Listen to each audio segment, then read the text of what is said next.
كذا دكتور، طريقه. هو حضرتك بتعمل النحت بتاع الانف بكذا طريقه ولا تكنيك واحد؟ انا دلوقتي يعني زمان كنا بنعمله بالطريقه العاديه التقليديه. ببساطه هشرحها لك. هات لي اسكيتون. هات لي هات لي القمر ده. كان بنستخدم آلات زي دي كده. وهات حضرتك ممكن تعلي صوتك؟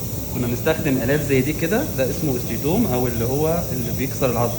يعني بنستخدم آلات وفي ناس بتستخدم لحد دلوقتي كده، يعني معظم الناس بتستخدم كده. ونيجي هنا ونقعد نكسر. دي الطريقة التقليدية.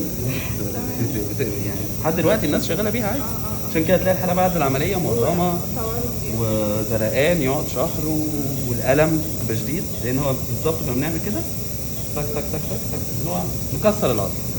طب دي مشكلتها. مع تكسير العظم مش بيتأثر بقية العظم بتاع الجمجمة؟ مش جوه، احنا طبعا بنكسر عظم الانف بس ما بنخشش على الجمجمه. بس انت متخيله انت عماله تكسري الباور اللي انت طالعه منك بتاثر على الانف كلها. بالظبط. على الجلد، على السبكتينيس تيشو، على العظم، على النوز من جوه، كل ده بيتاثر. عشان كده الحاله بتفضل بعد العمليه مزرقه ومورمه وعندها مشاكل. الطريقه اللي بنستخدمها هوريها لك دلوقتي. الجهاز ده فكرته ايه؟ تحت. لا،